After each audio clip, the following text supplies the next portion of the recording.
আসসালামু আলাইকুম ওরহমতুল্লাহি ওবরাকাতু। প্রিয় মুসলিম ভাই বোনেরা, 2026 সালের শবে বরাত আগামী ফেব্রুয়ারি মাসের 3 তারিখ মঙ্গলবার দিবাগত রাতেই হবে ইনশাআল্লাহ।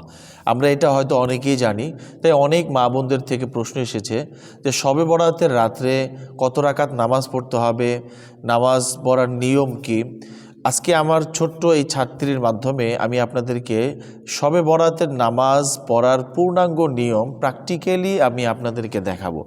কোন সূরা দিয়ে পড়বেন, নামাজের দোয়া এবং নামাজের মধ্যে আত্তাহিয়াতু, দুরূদ শরীফ, দোয়া, মাসুরা সব কিছু পড়ার মাধ্যমে একটি নামাজের পূর্ণাঙ্গ নিয়ম আমি ইনশাল্লাহ আমার এই ছোট্ট ছাত্রীর মাধ্যমে আপনাদের সামনে উপস্থাপন করব।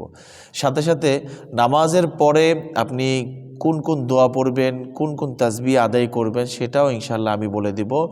এবং শবে বরাতে কয়টা রোজা রাখতে হবে, রোজার নিয়ত কিভাবে করতে হবে ইনশাল্লাহ আমি ভিডিও শেষে বলে দিব। প্রিয় দর্শক, ভিডিও শেষে আরও একটি গুরুত্বপূর্ণ কথা আপনাদের সামনে শেয়ার করব যে শবে বরাতের ওই রাতে যদি কারো পিরিয়ড থাকে, মাসিক থাকে, তাহলে উনি ওই শবে বরাতে কি কি আমল করতে পারবেন, কিভাবে আমল করলে শবে বরাতের ওই রাতটা ওনার জন্য ফজিলতপূর্ণ হবে, আল্লাহ রাব্বুল আলামিন ওনার গুনাহগুলো মাফ করে দিবেন, ওনার দোয়াগুলো আল্লাহ তাআলা কবুল করবেন। পিরিয়ড অবস্থায় ওনার জন্য কোন কোন আমলগুলো করা সঠিক হবে ইনশাল্লাহ ভিডিও শেষে এই সবগুলোই আলোচনা করব। প্রিয় দর্শক, প্রথমেই আসুন আমরা জেনে নেই যে শবে বরাতের রাত্রে আপনাকে কত রাকাত নামাজ পড়তে হবে, কোন নিয়মে নামাজ পড়তে হবে এবং নামাজের নিয়ত কিভাবে করতে হবে। আমি এটা সংক্ষিপ্তভাবে বলে তারপর ইনশাল্লাহ প্র্যাকটিক্যালভাবে আপনাদেরকে দেখাবো। শবে বরাতের রাত্রে আমাদেরকে 2 রাকাত করে যত ইচ্ছা আপনি নফল নামাজ আদায় করতে পারবেন, কোনো সমস্যা নেই। অনেকেই বলেন যে শবে বরাতের রাত্রে 12 রাকাত নাকি নফল নামাজ আদায় করতে হয়, 12 রাকাত নামাজ পড়ার নাকি নিয়ম আছে। এটা সম্পূর্ণ ভুল কথা। এই সংক্রান্ত কোনো সহিহ হাদিস কোনো কিতাবের মধ্যে বর্ণিত হয়নি। নবীজি সাল্লাল্লাহু আলাইহি ওয়াসাল্লাম শুধু বলেছেন, ইদা কানাত লাইলাতান নিসফি মিন শাবান ফাকুমু লাইলাহা, যখন শবে বরাত আসে তোমরা রাত্রিবেলা নামাজ আদায় করো। কত রাকাত পড়তে হবে, কোন সূরা দিয়ে পড়তে হবে, এরকম ধরা বাঁধা কোনো নিয়ম নবীজি সাল্লাল্লাহু আলাইহি ওয়াসাল্লাম বলেননি। এই জন্য সাধারণত রাত্রের যে নামাজগুলো হয় 2 রাকাত করে, শবে বরাতের রাত্রে আমরা 2 রাকাত করে নামাজ পড়ব। আর রাতের নামাজ নফল নামাজ অথবা তাহাজ্জুদের নামাজ এইভাবে আমরা নিয়ত করতে পারি। নামাজের মধ্যে আপনি কোন সূরা পড়বেন, এর উত্তর হলো যে আপনার যেই সূরাগুলো মুখস্থ আছে, আপনি সূরা ফাতিহা প্রথমে পড়বেন, তারপরে আপনার যেই সূরাটা মুখস্থ আছে সেই সূরা দিয়ে আপনি নামাজ পড়ে রুকুতে যাবেন, রুকুর তাসবিহ পড়ার পরে এরপরে সেজদায় যাবেন, সেজদার তাসবিহ পড়ার পর ধারাবাহিক যে অন্যান্য সাধারণ যে নিয়ম আছে নামাজের, ওই নিয়ম অনুযায়ী আমরা 2 রাকাত নামাজ পড়ব। তাহলে আসুন আমরা প্রথমে এই 2 রাকাত নামাজ আপনি ছোট সূরা দিয়ে কিভাবে পড়বেন এটা আমার এই ছাত্রীর মাধ্যমে এখন প্র্যাকটিক্যালি আমি আপনাদেরকে ইনশাল্লাহ দেখাবো। এটা মনোযোগ সহকারে দেখার পরে তারপর নামাজের পরে কি দোয়া পড়বেন, কোন তাসবিহ পড়বেন, এরপরে রোজা কয়টা রাখতে হবে, রোজার নিয়ত কিভাবে করতে হবে এবং পিরিয়ড অবস্থায় আপনি কি কি আমল করতে পারবেন, এগুলো ইনশাল্লাহ ভিডিও শেষে আমি আপনাদেরকে বলে দিব। প্রিয় দর্শক, এখন আমরা আপনাদেরকে শবে বরাতের 2 রাকাত নফল নামাজ আদায় করে দেখাবো। প্রথমেই আমরা নিয়ত করব। নিয়ত এভাবে করব যে আল্লাহ, আমি 2 রাকাত নফল নামাজ আদায় করিতেছি, আল্লাহু আকবার। নিয়ত করার পরে আমরা আল্লাহু আকবার বলে তাকবীর বলে হাত বাঁধবো। হ্যাঁ, আল্লাহু আকবার, সুবহানাকা আল্লাহুম্মা ওয়া বিহামদিকা ওয়া তাবারাকা ইসমুকা ওয়া তাআলা জাদ্দুকা ওয়া লা ইলাহা গায়রুক, আউযু বিল্লাহি মিনাশ শাইতানির রাজীম, বিসমিল্লাহির রহমানির রহিম, আলহামদুলিল্লাহি রাব্বিল আলামিন, আর রহমানির রহিম, মালিকি ইয়াউমিদ্দিন, ইয়াকা না'বুদু ওয়া ইয়াকা নাস্তাঈন, ইহদিনাস সিরাতাল মুস্তাকিম, সিরাতাল লাযীনা আন'আমতা আলাইহিম গায়রিল মাগদুবি আলাইহিম ওয়ালাদ-দাল্লিন, আমিন। বিসমিল্লাহির রহমানির রহিম, আলম তারা কাইফা ফাআলা রাব্বুকা বিআসহাবিল ফিল, আলম ইয়াজআল কাইদাহুম ফি তাদলিল, ওয়া আরসালা আলাইহিম তায়রান আবাবিল, তারমিহিম বিহিজারাতিন মিন সিজ্জিল, ফাজআলাহুম কাআসফিন মা'কুল। আল্লাহু আকবার। সুবহানা রাব্বিয়াল আযীম, সুবহানা রাব্বিয়াল আযীম, সুবহানা রাব্বিয়াল আযীম। সামিআল্লাহু লিমান হামিদাহ, রব্বানা লাকাল হামদ। আল্লাহু আকবার।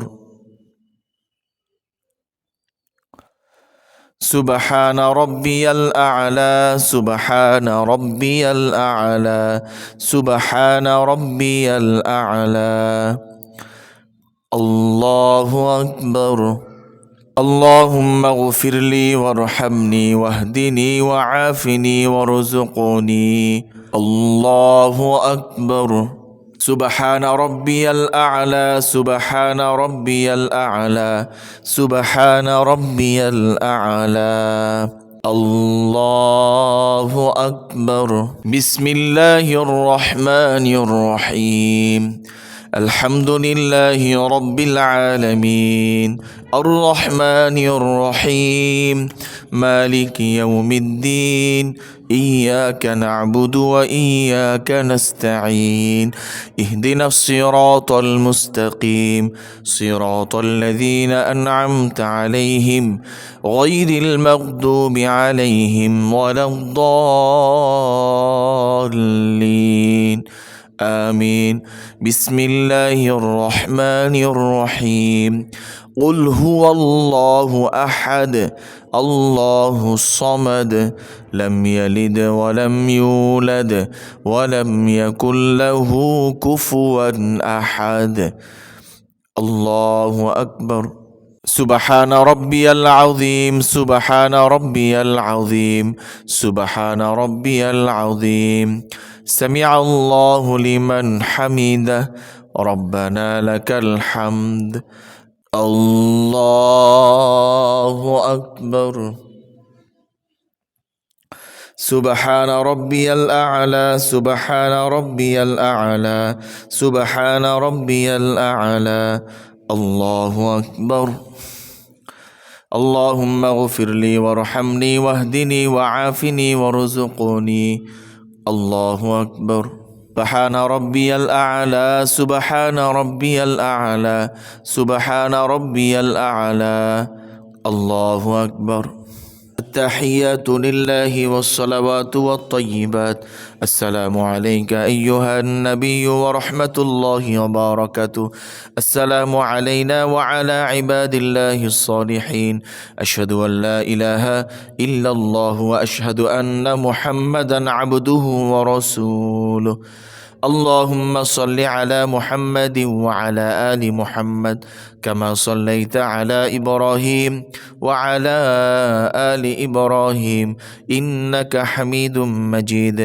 اللهم بارك على محمد وعلى آل محمد كما باركت على إبراهيم وعلى آل إبراهيم إنك حميد مجيد. اللهم إني ظلمت نفسي ظلما كثيرا ولا يغفر الذنوب إلا أنت فاغفر لي مغفرة من عندك وارحمني إنك أنت الغفور الرحيم. السلام عليكم ورحمة الله. আসসালামু আলাইকুম ওয়া রাহমাতুল্লাহ। প্রিয় দর্শক, এতক্ষণ পর্যন্ত আমরা শবে বরাতের ওই রাতে 2 রাকাত নফল নামাজ অথবা 2 রাকাত তাহাজ্জুদের নামাজ কিভাবে আদায় করব এর প্র্যাকটিক্যাল নিয়ম আমরা এতক্ষণ দেখলাম। নামাজের পরে আপনি কি কি তাসবিহ এবং দোয়া পড়বেন এখন এটা আমি বলে দিব। নামাজ শেষ করার পরে প্রথমে 3 বার ইস্তেগফার পাঠ করবেন। আস্তাগফিরুল্লাহ, আস্তাগফিরুল্লাহ, আস্তাগফিরুল্লাহ, এরকম 3 বার ইস্তেগফার পাঠ করবেন। তারপরে সুবহানাল্লাহ 33 বার, আলহামদুলিল্লাহ 33 বার, আল্লাহু আকবার 34 বার এটা পাঠ করবেন। এরপরে আল্লাহুম্মা আজিরনি মিনান নার, আল্লাহুম্মা আজিরনি মিনান নার, এই দোয়াটা 7 বার পাঠ করবেন। হাদিসের মধ্যে এসেছে এই দোয়াটি যদি কেউ রাতে পাঠ করে সকাল হওয়ার আগে মৃত্যুবরণ করলে আল্লাহ তাআলা তাকে জাহান্নাম থেকে মুক্তি দান করবেন। এরপরে আরও একটা তাসবিহ আমরা পাঠ করব, রদিতু বিল্লাহি রাব্বা ওয়া বিল ইসলামি দীনা ওয়া বি মুহাম্মাদিন নাবিয়্যাও ওয়া রাসূলা। এই দোয়াটা 3 বার পাঠ করব।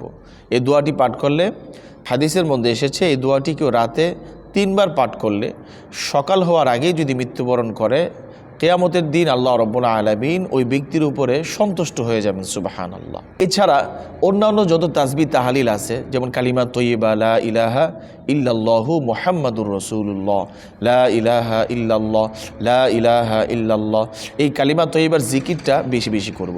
এরপর আমরা দুরূদ শরীফ পাঠ করতে পারি, বড় দুরূদ শরীফ যেটা নামাজের মধ্যে পড়ি সেটা পড়তে পারি।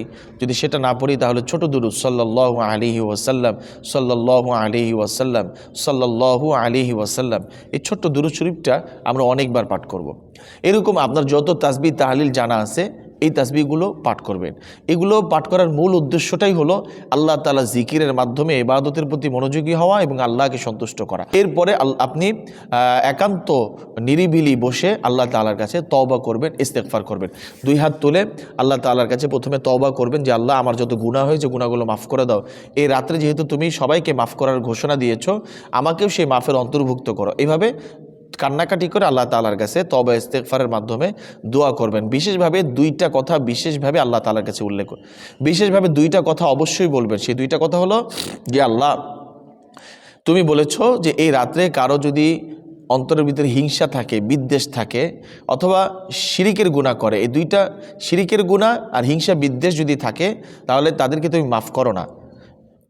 আমার অন্তরে শিরিক আছে কি না, এরপরে হিংসা বিদ্বেষ আছে কি না, এটা তো আমার অন্তরের মধ্যে যে শিরিক আছে, হিংসা বিদ্বেষ আছে, আমার অন্তরের মধ্যে যদি শিরিক থাকে, হিংসা বিদ্বেষ থাকে, আল্লাহ তুমি দয়া করে মাফ করে দাও।